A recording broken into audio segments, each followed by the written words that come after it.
mouvement, j'en suis persuadé, c'est la clé à tous les problèmes musculo-squelettiques. Après, on va devoir gérer, parce qu'il y a des gens qui sont juste en train de surcharger. On va devoir calmer un petit peu, mais c'est de retrouver la bonne dose de mouvement, repartir de là et puis monter. On a tous une limite, on va dire qu'elle est là. Le but, c'est d'être juste en dessous et d'être un peu là pour qu'elle pousse, qu'on puisse la pousser de plus en plus. Et du coup, de mettre un casque, c'est pas ça qui va nous changer la commotion. C'est pas parce que j'ai pris une commotion que le week-end prochain, je peux jouer avec un casque, ça va le faire. Non, ouais, ça va le faire juste que si tu te fais marcher sur le crâne, bah, tu vas pas saigner parce qu'on va marcher sur ton casque et pas sur ton crâne. Et par contre, pour la commotion, ça va rien changer. Des fois, on rentre beaucoup dans les chiffres, justement, on parle de programme de prévention, faire ci, faire ça. Faut oublier que tous les jours, on est avec des patients.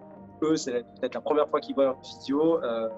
Voilà, on a cette relation humaine, on a de la chance d'être de multiples fois 30 minutes avec ces gens et qu'on soit vraiment là pour eux.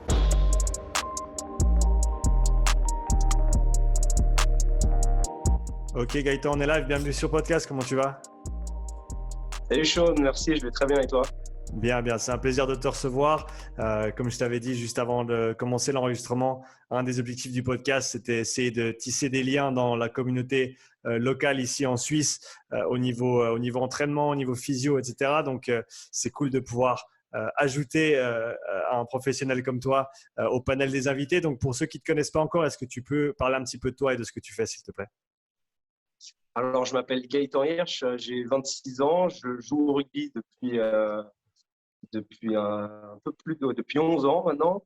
Et puis, je suis physio depuis presque 2 ans maintenant et j'essaye d'être assez actif. C'est mes deux passions, le rugby et la physio. Donc, j'essaye d'être vraiment actif dans ces deux domaines-là. Donc, voilà. Comment est-ce que tu es arrivé à étudier la physio et à devenir physio? Qu'est-ce qui t'a poussé dans cette direction? Alors, c'est une bonne question, justement, parce qu'en fait, en sortant du collège, le gymnase pour les Vaudois, je pensais faire de l'économie. Et puis, je me suis blessé 2 fois, pas longtemps avant mon année sabbatique et partir 6 mois en Australie. Et puis, du coup, j'ai vu 2 physios différents et ça m'a fait un petit peu réfléchir pendant mes 6 mois en Australie. Et l'histoire est assez rigolote, c'est que du coup, je me suis dit, faudrait que je fasse physio, je vais regarder. Et il me restait 2 jours pour m'inscrire pour l'année préparatoire et c'est comme ça que c'est parti. Ok. Et est-ce que tu avais peut-être des notions préconçues ou des idées de ce qui t'attendait à l'école de physio qui ont peut-être soit été validées, soit ont été changées en cours de route? Ouais, alors beaucoup de choses. Moi, j'avais la vision physio du sport, que ce soit en cabinet ou autour des équipes uniquement, parce que c'est la seule que je voyais. Et puis, en fait, la physio, c'est beaucoup, beaucoup plus large que ça. Toute la physio respiratoire, toute la physio de rééducation neurologique. Et puis, en fait, on est dans un domaine qui est infini. On peut aller faire de l'académique, on peut faire de la clinique, mais dans tous les sens, de la prévention, bref, on peut faire 10 000 choses. Donc, c'est hyper passionnant. Et voilà, il y en a certains qui se bataillent un petit peu. Non, c'est mieux ça, il faudrait faire ci. Moi, je pense que tant qu'on va dans le sens d'aider pour les patients, on est dans le juste. Et puis qu'on fasse tous ensemble, quoi. Ouais, est-ce que tu as mentionné plusieurs aspects donc, de la physiothérapie? Est-ce que vous touchez un petit peu à tout à l'école ou est-ce que c'est un cursus qui est très général et ensuite il faut se spécialiser pour toucher au reste? Alors non, à l'école, c'est général. Il y a justement ces 3 domaines, ce qu'on appelle le système interne, ce qui est un peu plutôt respiratoire, musculo-squelettique, ce qu'on voit plutôt en cabinet, et neuro, ce qu'on voit plutôt en rééducation neurologique dans des centres spécialisés pour faire gros. Et puis, en fait, on fait un tiers, un tiers, un tiers, et après, on se spécialise par notre pratique, par son intérêt, parce que déjà pendant les études, on fait différents stages, donc on doit faire des stages dans les 3 domaines. Mais voilà, selon notre intérêt, on se développe un peu plus dans un côté ou de l'autre. Et puis après, c'est par les formations continues et la pratique de tous les jours qu'on se forme. Est-ce que tu as eu des stages qui ont été marquants pour toi pendant tes études?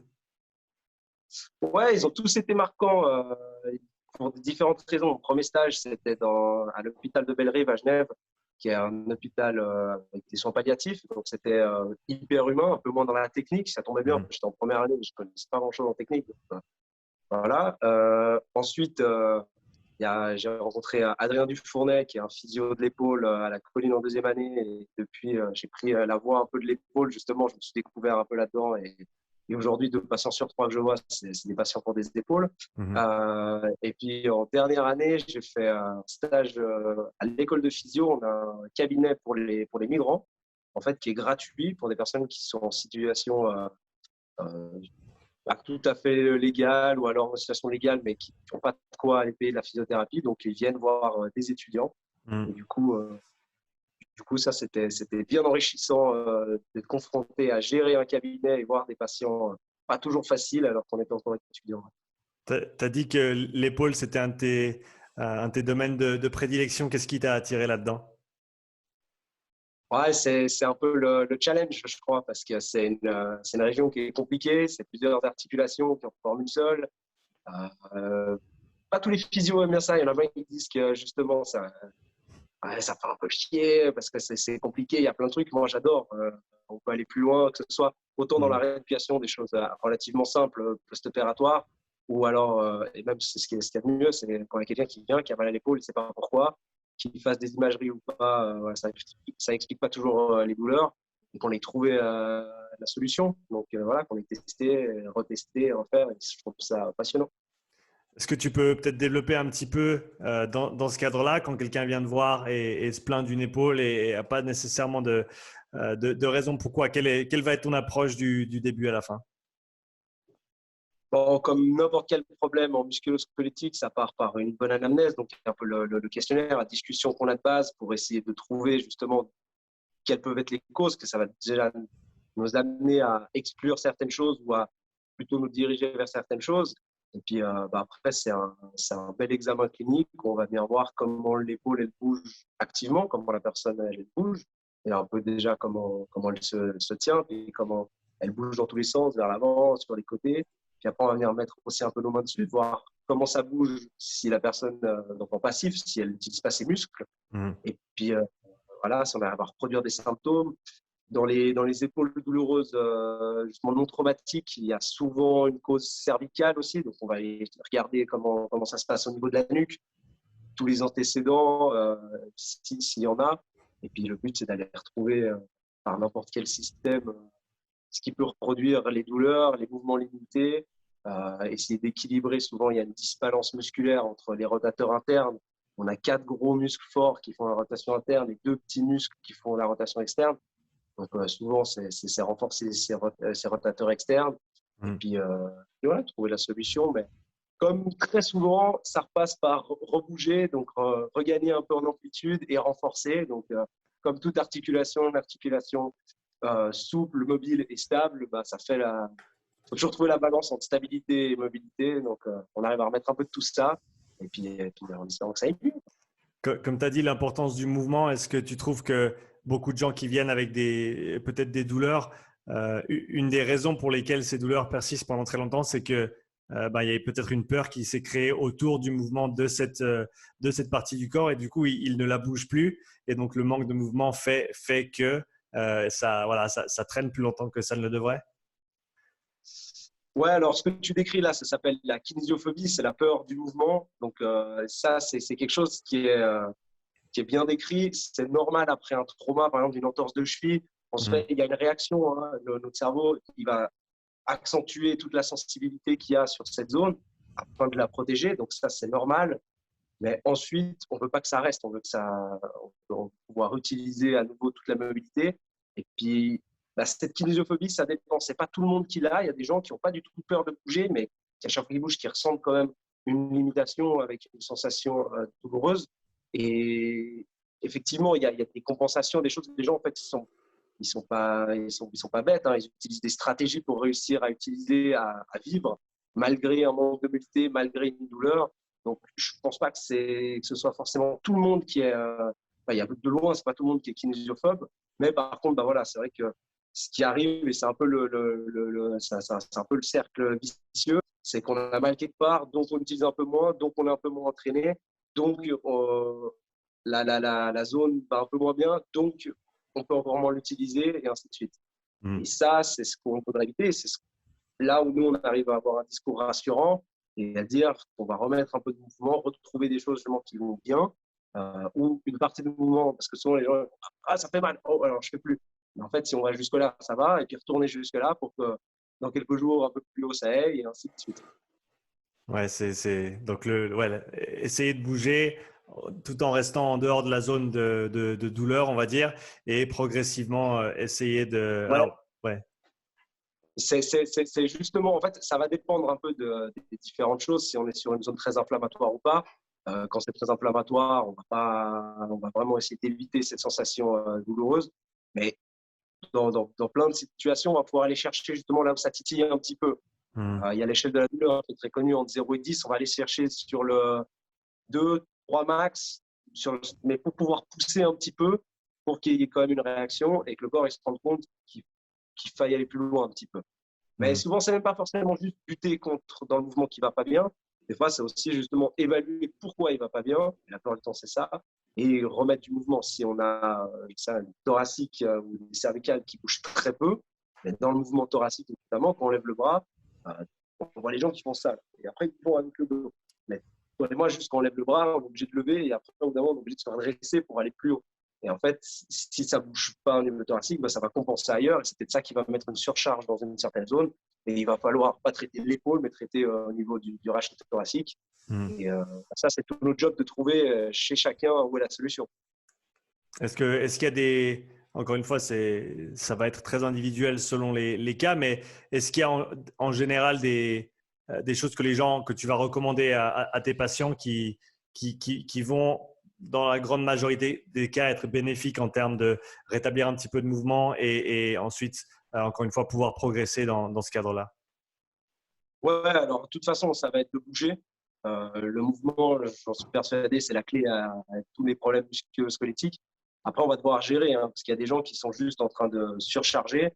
On va devoir calmer un petit peu, mais c'est de retrouver de la bonne dose de mouvement, repartir de là et puis monter. On a tous une limite, on va dire qu'elle est là. Le but, c'est d'être juste en dessous et d'être un peu là pour qu'elle pousse et qu'on puisse la pousser de plus en plus. Mais voilà, c'est de bouger. Si vous avez mal en levant le bras comme ça, levez jusqu'à juste un tout petit peu en dessous. Et puis, on répète ce mouvement-là jusqu'à ce que la répétition va faire qu'on va pouvoir aller un petit peu plus loin, etc. Mais la première chose, en vrai, si on a une vraie gêne qui persiste, pas des premiers jours, mais une gêne ou une douleur qui persiste, on va consulter et puis on va prendre différents avis. Moi, je suis très pour le travail pluridisciplinaire.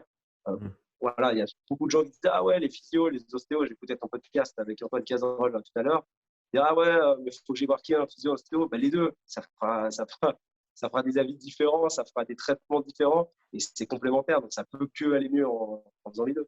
Donc tu parles d'une approche, donc ton approche qui est une approche qui est assez active quand même en termes de rétablir du mouvement, ça passe par le mouvement. Est-ce que c'est le cas avec tous les physios? Est-ce que c'est ce qui est encouragé dans les cursus de formation ou est-ce que ça dépend vraiment du praticien selon peut-être ses préférences ou ses biais ou la façon dont il a appris à faire les choses? Si tu vas plus, on va dire, recommander que les gens bougent plus ou il y a peut-être des approches un petit peu plus passives où il y a un traitement qui se fait pendant la séance et peut-être moins de travail à l'extérieur. Il y a effectivement toute une partie passive. Et moi, le deal que j'essaie d'avoir avec les gens, c'est que s'ils font leur travail actif à la maison, ce que je leur donne, on aura beaucoup moins besoin de le faire en séance. J'ai calculé l'autre jour, si je les vois, moi, 2 fois 30 minutes par semaine, comme ça se fait souvent, en fait, c'est que 1/168e de la semaine que je les vois avec leur épaule. Et le reste, c'est eux qui vivent avec leur épaule toute la semaine. Voilà. On va diminuer un peu ce chiffre-là si on prend que la nuit, ils ne font pas grand-chose avec. Mais globalement, c'est eux qui ont la clé pour bouger, pour remettre du mouvement. Et s'ils font leurs exos, moi, je peux passer un peu plus de temps à traiter de manière un peu plus passive, à faire des trucs qui sont plus ou moins agréables. On essaye de rester un maximum dans ce qui est agréable pour pouvoir redonner du mouvement. Parce qu'il y a effectivement des fois où les gens ils peuvent bouger, faire tout ce qu'ils veulent. Il faut venir toucher et puis redonner un petit peu du mouvement dans l'articulation. Des fois, c'est ce qu'on appelle les mouvements accessoires qui se passent pas très bien. Donc, le mouvement accessoire, c'est là, on continue à parler d'épaule. Donc, ça, c'est l'os du bras lumérus qui est dans la glène. Si on monte le bras par le côté, ce qui se passe, c'est ça. Et ça, en fait, c'est deux mouvements. C'est le rouler vers le haut et le glisser vers le bas. Alors, ça ne se passe pas de manière comme ça, mais ça se passe en même temps, tout le temps. Et du coup, si ça ne glisse pas très bien vers le bas, ça bloque ici, puis on n'arrive plus à monter. Globalement, même en refaisant le mouvement, on devrait pouvoir retrouver ça. Mais on va venir quand même nous mettre un boost en venant travailler ça spécifiquement, en venant majorer ce glissé pour retrouver le mouvement. Des fois, ça va être de la détente musculaire qui aura besoin. Des fois, on va utiliser des techniques. Chacun a ses techniques comme thérapeute. Donc, chez les physios, nous à Genève, on est formés beaucoup en thérapie manuelle. Donc, on se rapproche un petit peu, si on regarde dans le panel des thérapeutes, on se rapproche un peu plus des ostéos que d'autres formations de physio en Suisse ou en Europe. Mais voilà, il y a le mouvement. Donc, moi, je pousse les gens à bouger. Mais je passe aussi du temps en cabine à les traiter, à mettre mes mains sur eux et puis à faire en sorte que ça aille mieux, à moduler les douleurs et puis à redonner du mouvement. Ouais, donc tu as dit, il y a cet aspect de guider et potentiellement de rediriger le mouvement vers quelque chose de peut-être plus juste ou de plus adéquat par rapport à un patron moteur qui a peut-être été, on va dire, dégénéré vers quelque chose qui n'est pas nécessairement idéal pour cette articulation. Ouais, exactement. Il y a certains patterns, mais souvent les patterns, la personne ne sait pas consciemment qu'elle le fait. Donc, on peut leur donner des indications. La plupart du temps de mon expérience, c'est dû à une disbalance musculaire ou un manque de mouvement d'une articulation. Typiquement, l'épaule, on peut aller un petit peu plus loin. L'épaule est accrochée par l'acromioclavicular à la clavicule et la clavicule, elle est accrochée au sternum. Et c'est le sternum, c'est ça, en fait, c'est seulement cette articulation qui relie tout le bras au thorax, en fait. Par l'arrière, il y a l'omoplate qui glisse juste sur le thorax et c'est pas une vraie articulation. Donc, en fait, si ici, ça bouge pas bien, il y a des chances que ça doive compenser ailleurs et qu'il y ait autre chose. Donc, il y a ça que les gens ne peuvent pas forcément gérer. Donc là, on vient le faire à nous. Mais après, il y a aussi justement des histoires d'équilibrage musculaire qu'on va venir travailler. Tu as parlé des traitements, est-ce que tu vas faire avec tes patients? Si on parle de prévention maintenant, donc peut-être après que le problème soit résolu, qu'est-ce que tu recommandes à tout un chacun? Et peut-être on peut partir un peu plus spécifiquement sur les sportifs et notamment les rugbyman, un sport qui sollicite énormément les épaules. Qu'est-ce que tu recommandes en général comme travail préventif à ce niveau-là? Alors, pour les rugbyman, c'est un sport assez compliqué justement au niveau épaule cervicale parce que ça demande énormément de choses. Ça va dépendre un petit peu des postes. Mais globalement, si on parle de rugbyman suisse, du rugby amateur, c'est trop peu encadré encore de nos jours. Mais en même temps, là, quand on s'entraîne 2 fois par semaine, on ne peut pas tout faire. Donc, du coup, ce que je préconise, c'est de renforcer, c'est de faire du gainage, c'est de bouger dans différents mouvements, c'est de varier. Et voilà, c'est d'être fort parce qu'en soi, si on fait que du développé couché, on va faire que ce mouvement-là.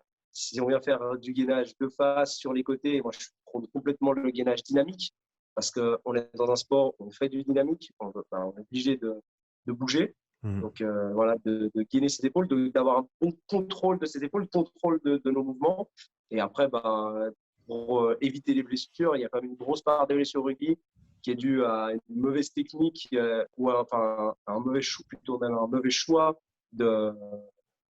une mauvaise prise de décision en fait au moment, ou alors un non-respect de la règle, que ce soit de l'opposant ou de nous-mêmes. Donc globalement, il y a cet aspect-là à prendre en compte. Mais de nouveau, plus on va être mobile et plus on va être stable en même temps. C'est toute l'histoire. Voilà, on a moins de chances d'avoir des blessures parce que si notre bras il peut aller que jusque-là en rotation, le moment où on va prendre un coup, on va partir en arrière, ça va direct partir dans les structures passives. Alors que si on est mobile et qu'on va aller beaucoup plus loin, on va pouvoir aller plus loin. Et je pense qu'au rugby, on se confronte pas mal à ça. C'est que c'est un sport super costaud, on est masculin. Alors surtout, on va pas faire de la mobilité, ou là, parlez-nous pas de yoga, et tout. Alors, je pense que d'avoir une bonne mobilité à tous les niveaux, et au rugby, notamment au niveau des hanches, ça fait pas de mal du tout. Ouais, exactement. Donc, pouvoir avoir accès à toutes les amplitudes de mouvement pour que quand tu te trouves là-bas, il y ait pas de casse ou en tout cas moins de probabilité d'avoir de la casse. Qu'est-ce que tu penses peut-être des plus petits mouvements accessoires en termes de travail de rotation, notamment tu as parlé rotation externe qui est gérée par des plus petits muscles que la rotation interne. Est-ce que tu recommandes du travail avec des bandes, ce genre de choses? Est-ce que ça peut être bénéfique pour une épaule de manière préventive?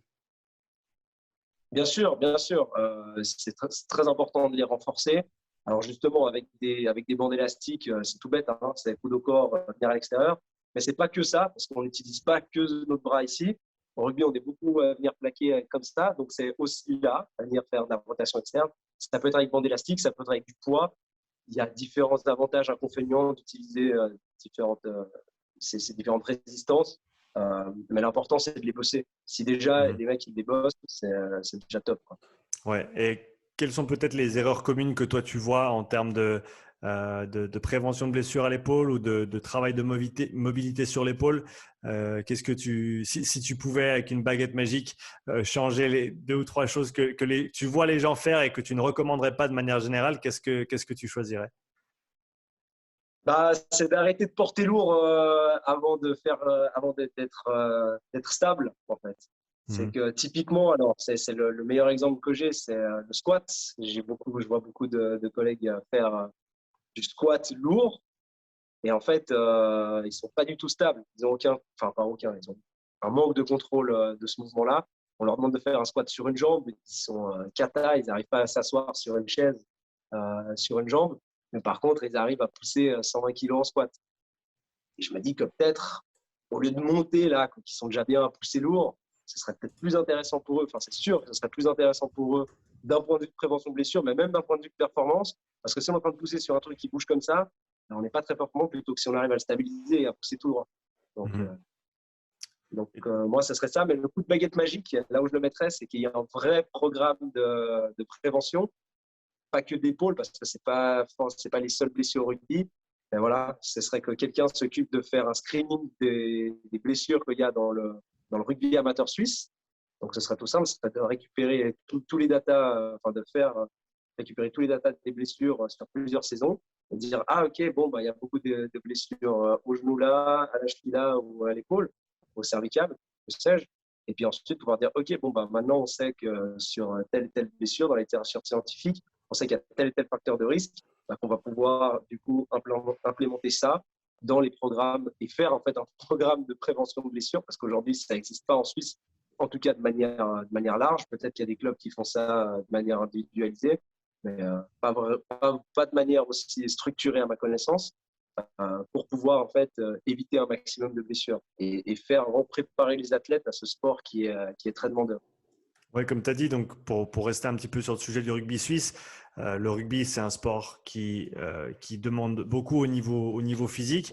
Et comme tu l'as dit, malheureusement, à ce stade, on n'a pas nécessairement l'encadrement qui serait nécessaire pour les joueurs pour qu'on puisse pratiquer notre sport en toute sûreté et savoir que s'il y a une blessure, ou pas si, mais quand il y a une blessure, parce que la blessure, quand il y a des gens qui essayent de nous descendre, elle va être inévitable à un moment donné, que quand ça se passe, on ait un encadrement qui soit bien organisé, avec peut-être un cheminement un petit peu plus systématisé que ce qu'il y a actuellement.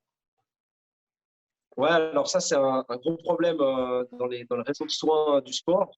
C'est qu'en fait, il y a des bons réseaux de soins du sport, surtout là, dans notre région suisse, on est hyper bien lotis. Dans la région romande, encore mieux. Euh, on a une possibilité de soins qui est vraiment très grande, mais il y a un gros manque de lien entre l'aspect santé et les clubs. Parce Mm. qu'en fait, comment ça se passe trop souvent, c'est que bah, le joueur il se blesse, alors il va de son côté voir euh, un médecin, un physio, enfin ce qu'il a besoin, et puis le coach il se débarque quand il revient un peu à l'entraînement, le coach dit bon alors tu joues quand? Et puis il dit ah ouais mais mon physio il m'a dit que, puis en fait souvent le coach il dit mais je m'en fiche ce que le physio il dit, toi tu joues quand? Et là, bah, les joueurs qui ont leur place sûre, bah, ils peuvent dire eh non, moi j'attends encore un peu. Mais les joueurs qui ont un peu les crocs et qui sont pas toujours pris, puis on leur dit ah ouais là c'est bon tu vas pouvoir venir jouer si tu me dis que tu peux, bah eux, ils vont prendre le risque et ils vont reprendre trop tôt. Ou s'ils ne sentent pas, ils vont le faire. Et c'est là où bah, s'il y avait, mais bon c'est pas encore le cas, s'il y avait vraiment des professionnels de santé euh, attitrés plus que juste être là pour les matchs ou un petit peu pour les soins les soirs dans des clubs comme c'est actuellement, bah, on pourrait un peu mieux planifier ça, avoir un meilleur échange et d'avoir des coachs qui soient bien à l'écoute de ça pour pouvoir éviter justement des blessures inutiles. J'avais mis en place ça à Plan-les-Ouates, bah là c'est un peu sur pause, on verra comment ça reprend. On avait un accord, nous, avec une clinique privée du sport à Genève. Mm. Et puis, bah, il y avait ces possibilités-là pour les joueurs d'aller là-bas et que eux renvoient directement à la personne en charge, donc à l'époque moi et maintenant quelqu'un d'autre, euh, en fait le résultat de la consultation pour pouvoir dire ah ben tel joueur il est blessé, il a en tout cas 6 semaines d'arrêt de compétition et en fait que le joueur avant qu'il revienne même au club, que le coach soit au courant que ce jour-là il est blessé et que pendant 6 semaines il n'a pas de compétition. Mmh. Et ça évite de mettre cette pression-là aux joueurs et puis ben, ça fait un meilleur réseau de soins autour du joueur pour qu'il soit mieux pris. Et puis là, on parle un petit peu des adultes, mais pareil chez les jeunes. Ouais, et comme tu l'as dit, l'aspect de pression de vouloir jouer ou de même devoir jouer, parce que dans le rugby amateur, eh ben, on n'a pas nécessairement toujours les effectifs qu'on veut. Et donc, de se dire, ah ouais, non, il faut que je joue parce que sinon, on ne sera pas assez pour le match, même si on n'est peut-être pas prêt à retourner sur un terrain et à reprendre le contact à ce moment-là.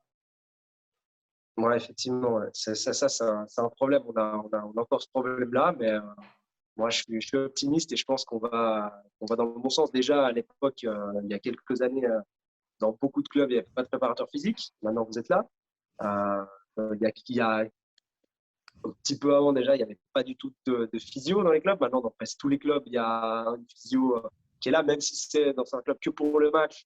Bah, c'est déjà ça, c'est déjà quelqu'un qui est là, qui peut checker, qui peut donner des conseils. Mhm. Et j'espère que ça tend à aller vers un meilleur encadrement, un encadrement un peu plus global sur la semaine, sur la saison, pour que les joueurs soient les meilleurs suivis possibles. Mhm. Qu'est-ce que tu recommanderais peut-être aux petits clubs en Suisse qui n'ont pas nécessairement peut-être autant de moyens que des clubs comme Lyon ou Genève pour justement commencer à s'encadrer avec des professionnels de la santé, avec des physios ou même juste un physio? Quelles seraient les pistes de travail potentielles, les pistes de travail pratiques pour ces petits clubs qui souhaitent tendre vers voilà, étoffer un petit peu le staff, professionnaliser un petit peu l'encadrement, même si voilà, ça reste un sport amateur? Alors, un truc assez facile, je pense, c'est d'aller voir, c'est un cabinet de physio, par exemple, un cabinet de physio du sport qui est pas trop loin du club, qui est intéressé à avoir un échange réel avec le club et pouvoir dire aux joueurs, vous pouvez aller là-bas parce qu'on va avoir des échanges avec eux, on va avoir un retour. Et déjà, pour avoir cette partie-là, que quand il y a un ou une joueuse qui est pris en charge, de savoir qu'il y a un retour, qu'on peut faire confiance aussi à cette personne-là. Et voilà, parce qu'aujourd'hui, les physios, ils font peu de retours déjà aux médecins, mais alors encore moins au club, alors que ce serait nécessaire à mon sens. Moi, je le fais. Moi, je propose à chaque fois aux patients de dire, tu veux que j'écrive un mot à ton coach, tu veux que je l'appelle, pour qu'il y ait cet échange-là, en fait, que ce ne soit pas juste à lui de reporter à chaque fois l'information. Et puis bah après, si c'est pour avoir un physio chez eux, bah, peut-être que ça sera via ce biais-là d'amener quelqu'un. Mais après, c'est d'essayer de voir s'il y a un physio qui a l'intérêt de ce club et tout. Peut-être que peut faire ça pour pas grand-chose. Enfin, déjà, tous les physios qui font ça pour des clubs, c'est pas payé comme des heures de travail. Hein. Voilà. C'est aussi pour l'attrait qu'on a à suivre une équipe. Et voilà, mais je pense que encore aujourd'hui, on se voit trop petit. Et tant qu'on se voit petit, on reste petit. Je pense qu'on peut aller plus loin. Avoir le physio, c'est pas juste pour qu'il soit là et faire des soins juste avant le match, après le match, pendant le match, mais qu'on a des compétences pour faire cette prévention-là. Et peut-être que bah voilà, ça peut se rapprocher, même si c'est pas toutes les semaines, mais ça peut être qu'en début de saison, on va discuter avec le préparateur physique, avec les coachs et voir ce qui peut être implémenté en termes de prévention de blessures pour le programme à venir. Ça peut être à mi-saison, ça peut être de faire des interventions pour expliquer au coach, au préparateur physique ou même directement aux joueurs le pourquoi du comment en fait. Pourquoi est-ce qu'on est en train de faire ça? Et c'est sûr que plus on explique aux gens pourquoi on leur fait faire des choses, plus ils vont adhérer. Et peut-être qu'ils vont le faire un peu plus de leur côté. Mhm. Quand on parle de blessures et de rugby, il y a une autre chose qui me vient en tête, c'est le mot commotion. Donc c'est un vrai problème dans le sport du rugby de manière générale et encore plus, à mon avis, au niveau amateur, où on n'a pas un encadrement professionnel, ou pas toujours en tout cas un encadrement professionnel, même dans le cadre des matchs, avec des commotions qui peuvent se passer.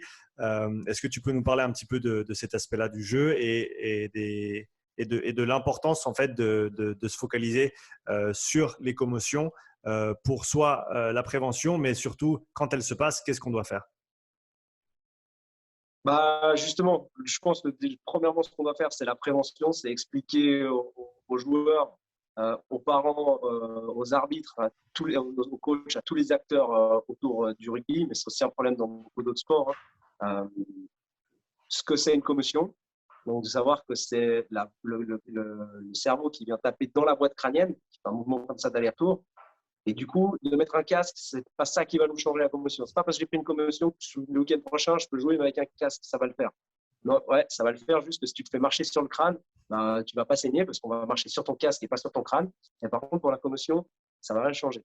Euh, Ensuite, sur ce qu'on doit encore expliquer aux gens, c'est ce que c'est une commotion. Donc, une commotion, c'est pas forcément une perte de connaissance.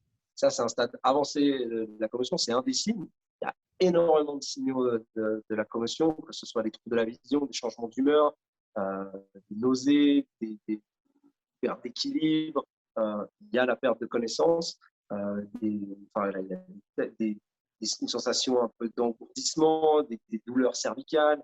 Voilà, il y a tout ça.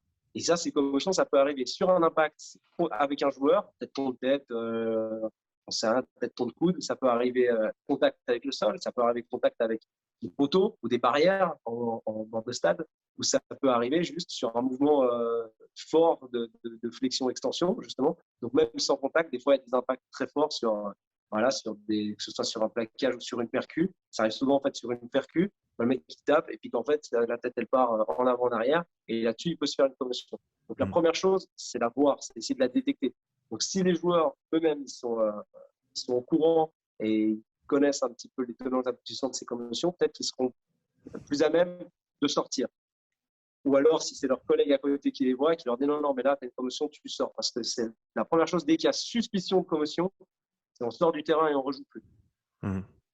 Ouais, ça, je me Donc, rappelle, voilà. j'avais suivi une formation, la formation First Aid de World Rugby à Lausanne il y a un an et un petit peu. Et le médecin qui était venu présenter, qui travaillait en top 14, si je ne me trompe pas, était catégorique là-dessus. C'est que dans les ligues où on n'a pas d'encadrement médical et de protocole, parce qu'ils ont à haut niveau maintenant, ils ont ces protocoles de tests sur le bord du terrain qui durent une dizaine de minutes, si je ne me trompe pas, pour déterminer si l'athlète est prêt à retourner jouer ou pas.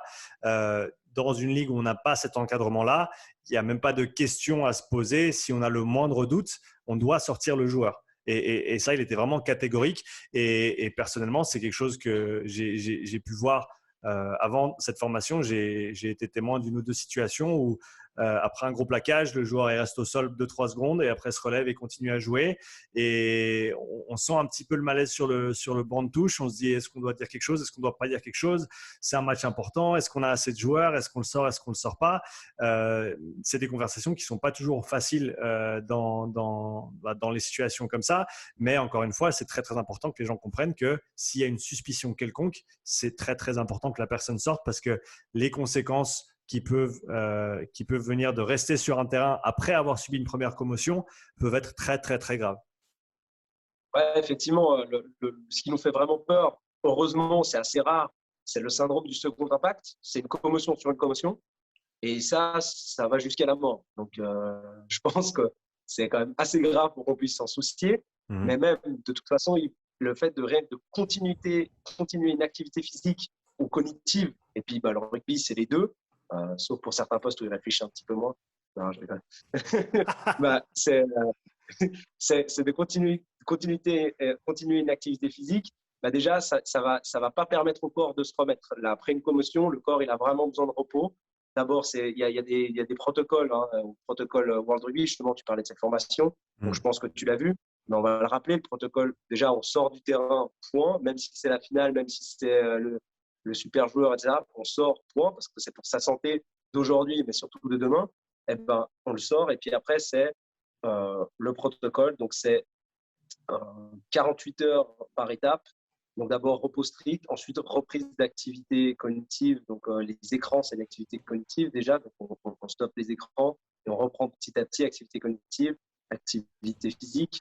Et puis on monte petit à petit sur l'activité physique un peu plus intense. Et puis après on retourne au rugby, puis après on reprend le contact, etc. Et si à n'importe quel moment il y a des symptômes qui reviennent, eh ben on redescend à l'étape d'avant, c'est-à-dire qu'on n'est pas encore prêt. et on retourne petit à petit. Ce qui est hyper important de savoir aussi, c'est que c'est une des rares pathologies qui touche les enfants de manière plus forte que les adultes. Donc, c'est aussi des fois les sortir de l'école pour qu'ils aient pas, que le lundi, ne rentrent pas à l'école si besoin est. Et c'est pour ça qu'un suivi médical est hyper important. Donc, déjà, on le sort et puis après, on réévalue ça. Et si besoin est, on va voir un neurologue, on va à l'hôpital évaluer tout ça. S'il y a un moindre. Donc, on picole pas après le match, hein, parce que ça, c'est pas du repos pour le corps, ça. Même si effectivement, ben voilà, c'est un peu chiant, on a envie de faire la troisième mi-temps avec les copains, mais on fait la troisième mi-temps de manière un peu différente. Et on rentre pas tout seul en voiture. C'est aussi une activité cognitive trop importante. Et s'il y a quelque chose à ce moment-là, donc on se fout en l'air, ben, ça serait vraiment dommage. Tu parlais du top 14, du médecin top 14, voilà. C'est important de comprendre que le protocole de commotion, on a entendu ça parler quand il a été appliqué depuis quelques années, depuis une décennie, je crois. C'est seulement au niveau professionnel. Donc, c'est top 14, première division anglaise, 6 nations, 6 nations B, je crois qu'ils l'ont. Je crois qu'ils l'ont maintenant. Pro D2, mais Fédéral 1, pas de protocole commotion, Fédéral 2, tout ça. LNA, pas de protocole commotion. Donc voilà, tout ce qui n'est pas professionnel, nous en équipe suisse, il n'y a pas de protocole commotion. Voilà, tout ce qui est non professionnel, c'est suspicion de commotion, on sort le joueur. Il faut savoir que l'arbitre, il a le droit de sortir un joueur s'il suspecte une commotion. Et après, bon, voilà, là, c'est pas, ce qui est un peu bizarre, c'est que je pense que la règle ne va pas encore dans le sens d'amener dans ça. C'est que même si on a fait tous nos changements, on est 15 sur le terrain, et que l'arbitre il pense qu'il y en a une commotion, il le sort, on n'a pas le droit de le remplacer. Donc, on reste à 14. Mais même, l'arbitre, il a le droit de le faire. Je ne l'ai jamais observé, moi, il n'y a jamais eu de situation où il y a eu besoin. De plus en plus, quand même, parce que justement, via ces formations que la FSR a organisées avec le rugby, il y a de plus en plus d'acteurs dans le rugby suisse qui sont au courant des commotions et de comment on les gère. Et moi, je vois déjà de plus en plus de monde sortir sur commotion. Et c'est une bonne chose, déjà. Donc, si on faisait des statistiques aujourd'hui, on dirait, oh là là, il y a 20 fois plus de commotions qu'avant. Je ne pense pas. Je pense qu'il y en a tout autant, moins, un petit peu plus peut-être. Mais c'est juste qu'aujourd'hui, on les voit et il y en a encore beaucoup trop qu'on loupe, c'est sûr et certain. Justement, tu parles de ces situations où il y a un peu de flou. Il y en a encore tout plein. C'est comme ça où c'est un peu flou, mais on ne peut forcer personne. Enfin, nous, sur le terrain, on peut forcer personne, mais les coachs, ils peuvent faire leur choix et ils doivent forcer ça à sortir le joueur. Ouais. Et ça, à mon avis, ça devrait être renforcé auprès des coachs qui ont la responsabilité de sortir le joueur, même si malheureusement, ça met peut-être l'équipe dans une situation un petit peu difficile au niveau du jeu, au niveau du terrain. Mais encore une fois, comme tu l'as bien dit avant, c'est la santé du joueur non seulement sur le moment, mais dans les jours qui viennent. Et avec les conséquences potentielles qu'on connaît, c'est pas un jeu qui vaut la peine d'être joué, quoi. Ouais. Je pense que tu as entendu parler je me souviens plus de son nom, ce pilier anglais qui a gagné la Coupe du Monde en 2003 et qui ne se souvient pas de tout son voyage en Australie. Il ne va pas avoir gagné la Coupe du Monde. Il se voit sur les vidéos, il se voit en photo, il n'a aucun souvenir parce qu'il a eu des commotions répétées et le mec, il ne se souvient même pas avoir gagné la Coupe du Monde. Il a fait un témoignage il y a quelques mois via un média anglais et ça a fait un gros boom. Et c'est ça qu'on a envie d'éviter. Donc, pour aider justement au choix des coachs, parce que les coachs en même temps, ce n'est pas des professionnels de santé. Enfin, peut-être qu'il y en a qui sont professionnels de santé et les coachs, mais pour la plupart non. C'est justement la possibilité d'avoir un professionnel de santé en qui on a confiance, en qui on met notre confiance justement sur le bord du terrain.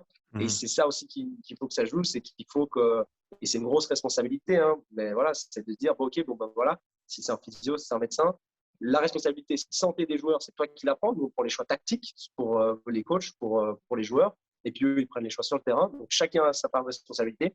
Et quand le physio, le médecin, il dit, ce joueur-là, suspicion de commotion, il sort, il sort. Et puis, c'est tout. Mais je pense que ça va mettre un peu du temps à se mettre en place, ces relations de confiance. Je sais qu'avec les coachs actuels, nous, à Genève, ça se fait. Il y a déjà un joueur qui voulait arrêter de jouer l'année dernière parce que les physios avaient dit qu'il ne pouvait pas reprendre en lien avec une commotion, justement, et lui, il voulait reprendre. Mais les coachs ont dit non, écoute, tu ne joueras pas ce week-end, point. Et voilà, il a failli quitter le club et tout ça. Après, ça s'est discuté, il est resté. Mais nous, on a la chance actuellement d'avoir des coachs qui sont à l'écoute du staff médical. Et ça, finalement, c'est une chance pour les joueurs. Ouais, exactement, comme tu as dit, et on espère que tous les clubs peuvent tendre vers ça, vers une approche un peu plus pluridisciplinaire avec une intégration des professionnels de la santé pour, encore une fois, au final, c'est vraiment au bénéfice des joueurs. Ouais, c'est ça. C'est comme les programmes de prévention. Donc après, on peut les faire un petit peu, les programmes de prévention de blessures, de manière un peu plus ludique. Donc ça peut être intégré dans du jeu et tout ça. Mais bah, voilà, bah, toi, tu fais très bien ça, tu fais très bien ça à Lyon. Mais voilà, c'est important. Donc ouais, ça fait un peu chier de faire du physique, ouais, ça fait un peu chier de faire ça. Mais finalement, c'est pour une meilleure santé, c'est pour éviter les blessures. Et on est bien plus content d'être sur le terrain, à en chier un petit peu que d'être derrière la porte de touche à regarder les copains jouer. Ouais. Et puis, je voulais quand même dire encore une chose sur les commotions. Mhm. Contrairement à toutes les autres pathologies, le mec, il se fait un genou, il se fait un ligament croisé sur le terrain. En 2 secondes, on peut lui expliquer qu'il risque de s'abîmer un peu plus s'il continue à jouer, mais qu'on peut lui mettre un strap et qu'il peut continuer à jouer. Là, il a la possibilité de faire son choix. Il dit, ouais, bah, c'est la finale du championnat. Moi, j'ai envie de jouer, donc je prends ce risque-là. Ok, ça lui appartient, il a le droit de faire ce choix-là. On peut le conseiller, on dit qu'il ne devrait pas, pour la santé de son genou, ce serait mieux que non. Voilà. Par contre, pour la commotion, on ne peut pas lui faire confiance parce qu'il a son cerveau qui a été altéré et du Mhm. coup, on ne peut pas lui faire confiance. Il peut dire que tout va bien, il peut dire qu'il se sent bien, il peut répondre hyper bien à toutes les questions, etc. Mais on ne peut pas lui faire confiance. Donc, par principe, on prend la décision pour lui et il sort.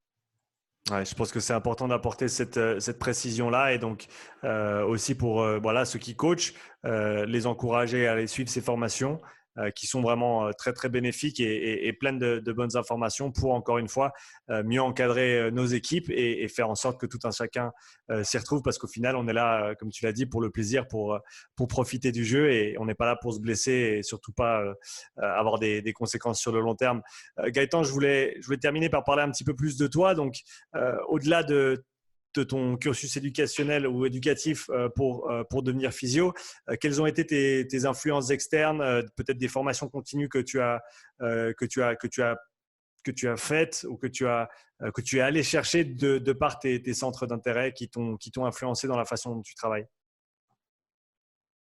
Ah ben, mes influences, ça a été pas mal des gens avec qui j'ai travaillé, euh, des profs, notamment je pense à Suzanne Gare, avec qui je partage beaucoup.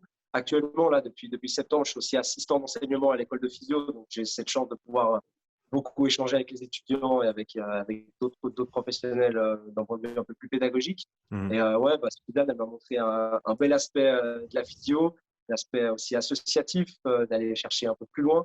Parce que voilà, il faut aussi défendre la physio dans le monde de la santé. On peut montrer aussi, on peut faire des grandes choses avec des webinaires, avec des associations de physio, avec des gros événements comme il y a eu les Jeux Olympiques de la jeunesse l'année dernière à Lausanne. Donc voilà, il y a énormément à faire. Moi, j'ai plein d'idées, plein d'énergie. J'essaie de me canaliser un petit peu parce que je ne peux pas tout faire en même temps.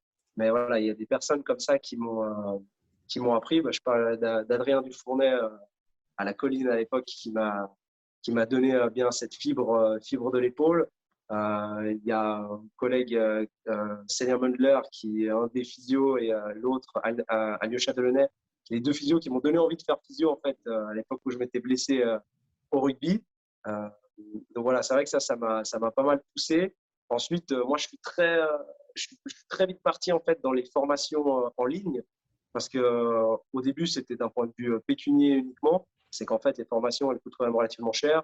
Mhm. J'avais 2, 3 fois remboursé, on ne gagne pas des millions en sortant de l'école. Donc voilà, je me suis dit qu'on peut se former en faisant plein de trucs en ligne, en échangeant, en créant des moments d'échange, de discussion avec des collègues physio, mais aussi avec des collègues d'autres disciplines, d'autres thérapeutes, hein, que ce soit des médecins, des ostéos, des podologues, des coachs sportifs. Enfin, voilà, on est tous autour en fait des patients. Et puis, plus on en échange et plus on connaît l'autre, ce qu'il fait réellement, et pas juste, ouais, dans les grandes lignes, il fait ça, mais pour tel problème, qu'est-ce que tu viens faire? Bah, plus on va avoir cette connaissance, on ne va pas forcément le faire nous, mais on va savoir que, OK, là, va voir lui, il va te faire ça, et puis ça va nous aider pour la suite, ça va être complémentaire. Plus ça va aller. Donc, voilà, je pense que je me suis pas mal imprégné de plein de choses. Je continue à m'imprégner de beaucoup de gens. Il y a plein de monde qui est hyper actif dans le monde de la physio, des gens ou des médecins aussi, enfin, voilà, mais qui font qui font des études pour faire avancer les choses. Donc, j'essaie de m'imprégner de tout ça. Mhm. Essayer de garder le meilleur, mais c'est impossible de tout suivre et de tout faire. Donc, j'essaie de faire beaucoup. Euh, mais voilà, après, j'ai aussi toujours quand même des gens dans le privé qui font pas du tout de la physio, qui m'impressionnent de leur énergie et de leur bonté avec les gens. Et voilà, parce qu'on des fois, on rentre beaucoup dans les chiffres, justement, on parle de programme de prévention, faire ci, faire ça. Il faut oublier que tous les jours, on est avec des patients. Eux, c'est peut-être la première fois qu'ils voient un physio. Voilà, on a cette relation humaine, on a la chance d'être de multiples fois 30 minutes avec ces gens et qu'on soit vraiment là pour eux. Des fois, on a juste besoin on est juste une oreille, une épaule un peu sur laquelle s'appuyer. Et puis les gens, ils vont mieux parce qu'ils avaient besoin de ça. Je pense qu'il y a des fois, j'ai rien fait, j'étais juste là et puis les gens, ils allaient mieux. Donc, faut pas oublier que c'est aussi ça, c'est aussi ce côté humain, c'est aussi ce que j'adore dans ce métier. Donc voilà. Je sais pas si ça répond à ta question. Oui, absolument. Et donc, comme tu l'as dit, au-delà de travailler en tant que physio, au-delà d'enseigner également, tu partages beaucoup sur les réseaux et tu cherches à voilà, amener, peut-être vulgariser un petit peu la physio pour que les gens peut-être puissent plus en bénéficier. Donc, est-ce que tu peux nous parler un petit peu de ça aussi? Ouais, alors ça a commencé il y a bientôt un an. Ça peut être fin mars l'année dernière. Donc on a été coupé très peu de temps avec le Covid. On devait prendre que les urgences et il a fallu définir ce que c'était les urgences en physio. Mais bref, on est passé en gros de 150 séances par semaine à 8 séances par semaine dans le cabinet où je travaille. Donc en gros, on faisait plus rien.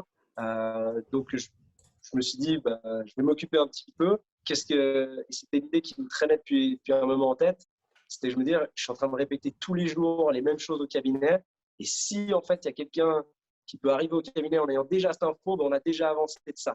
Donc, je me suis dit, ben, en fait, je peux essayer de vulgariser, d'envoyer ces informations via Instagram, qui est le réseau social principal que j'utilise, où il y a déjà où tous mes potes et mes proches qui sont dessus. Donc, si déjà tous ces gens-là, ils peuvent suivre ça, c'est génial. Et puis depuis, ça a grandi un petit peu, il y a beaucoup d'interactions et en fait, je remarque que ça rentre un peu dans mon idée d'aimer la prévention, de partager ça au grand public, de partager l'information au grand public pour qu'eux puissent mieux prendre soin d'eux. S'il y en a, enfin c'est tout bête, mais des fois, il y a quelqu'un qui répond à une story en disant « Ah, grâce à ta story, j'ai été marcher. » Ben, c'est génial, quoi. J'étais marché, c'est parfait. Pour son corps, c'est mieux. Puis si ça peut avancer un tout petit peu comme ça, déjà, si j'arrive à avoir ce petit effet-là, bah, c'est top. Et du coup, bah, je fais ça sur Instagram. J'essaye de parler de sujets qui peuvent intéresser, mais pour l'instant, c'est beaucoup dans ma tête. Il y a peu de gens qui me proposent des sujets. Donc, si tu as des envies, si les gens qui nous écoutent et qui nous regardent ont des envies, ils peuvent demander. Pas sûr que je répondrai positivement à la chose, mais voilà. Le but, c'est de partager un peu l'information médicale, paramédicale au grand public. Donc, tu as dit on peut te trouver sur Instagram et sur d'autres réseaux aussi. Est-ce que tu peux peut-être nous dire les noms de tes différents comptes pour que les gens puissent te trouver où ils aiment chercher leurs informations, que ce soit Instagram, Facebook, YouTube, etc. Ouais, alors partout pour ça, je m'appelle Monphysio, MONT, tiré en bas physio. Donc c'est sur Instagram principalement, mais Facebook, YouTube et TikTok. YouTube et TikTok, j'ai pas encore beaucoup développé, mais je vais m'y remettre. Là, je suis en train de développer d'autres projets, donc voilà, c'est ce qui est aussi des fois du mal à comprendre certaines personnes, c'est que ça, c'est sur du temps de loisir que je fais ça. C'est pas mon métier direct, je suis pas payé pour faire ça. Donc voilà, mais il y a des belles choses qui vont arriver, notamment, bon, je peux l'annoncer, on va tourner une vidéo parce qu'on parlait des commotions, donc ça rentre en lien avec ça. On va faire une vidéo du renforcement cervical euh, pour le rugby, justement parce que bah, le fait d'avoir une bonne force cervicale, c'est un facteur de risque en moins d'avoir une commotion. Donc je vais sortir une vidéo là-dessus. Ça va être un format YouTube prochainement. Super, bah écoute Gaëtan, c'était un grand plaisir d'échanger avec toi aujourd'hui. J'encourage tous ceux et celles qui nous ont écoutés ou regardés à aller suivre Gaëtan sur les différents réseaux et n'hésitez pas à lui poser des questions si vous en avez. Ça lui donnera quelques idées pour créer du contenu et puis pour, comme tu l'as dit, en espérant aider un maximum de monde possible. Yes, super. Merci, Sean. Un grand merci à toi. À bientôt. Ciao. Ciao.